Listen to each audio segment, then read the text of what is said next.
Hi everyone, welcome back to my channel. Today I will be showing you how to set up a simple and easy mimosa bar.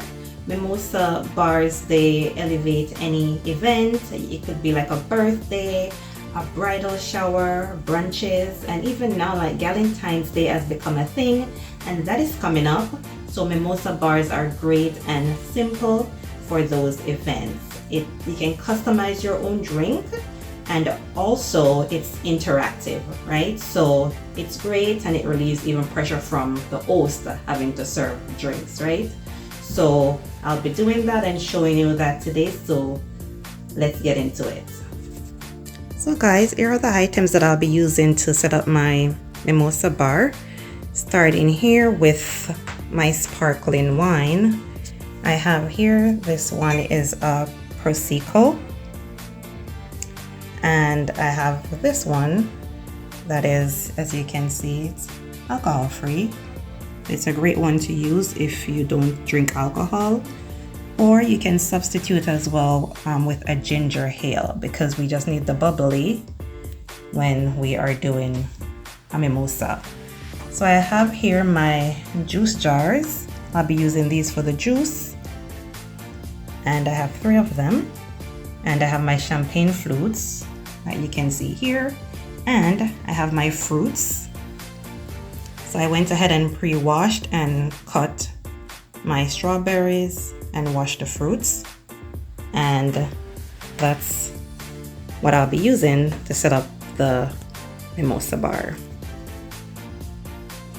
So the juices I'll be using, I have these 3 juices, the cranberry, the original Ocean Spray, the pineapple juice, this one is from Walmart, a great value brand, and I have some Tropicana orange juice.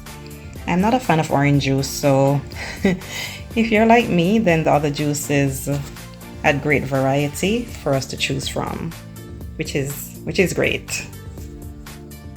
So this tray that I'll be using, it's not glass, it's acrylic, and I got it at the dollar store some years ago. And again, here's the juice jar that I'll be using. So I will be starting by pouring the juice into the jar, starting with the cranberry juice. And guys, don't be limited in the type of juice that you use. Traditionally, a mimosa is orange juice mixed with champagne, like equal parts. But now there's variety, and that allows for customization, which makes it even more fun. So I once had a passion fruit mimosa, guys, and it was just the best. At a bridal shower, it was very good. So you can use a mango juice, a peach flavored juice, like whatever your favorite juice is, you can go ahead and use it and get creative with it. I did also mention in the beginning that you can use also a ginger ale if you're not a wine person, but you can also use like a sparkling water, like a citrus flavored sparkling water. That will work as well. You can add a little simple syrup to it to give it a little sweetness.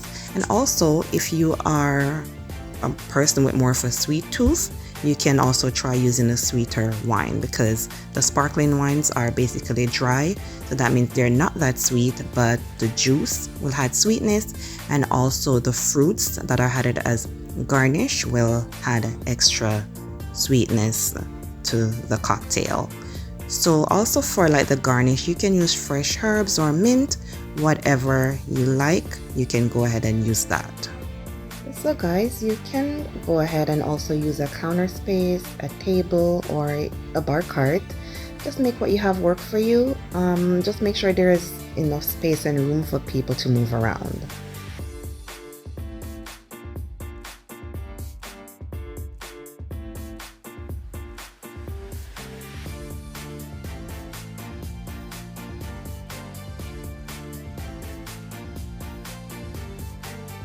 So guys, just look at the bubbles in this drink.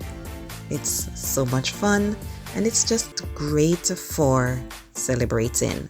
Now you can add half juice to half wine, or you can do half wine to 2 parts juice, or 2 parts juice to 1 part wine.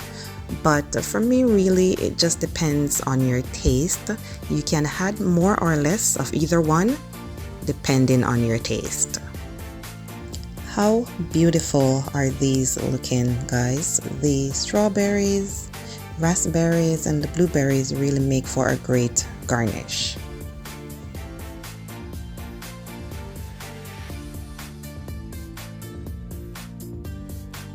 So this one that I am trying right now is the pineapple, and it really tasted good. No joke, guys, it really did taste good. And as I said before, I'm not a fan of orange juice, so any other juice is great for me. And guys, if you are liking this video, please go ahead and give it a thumbs up and subscribe if you haven't yet done so. Now let's cheers to great friends and celebrations. Thank you for watching. Bye.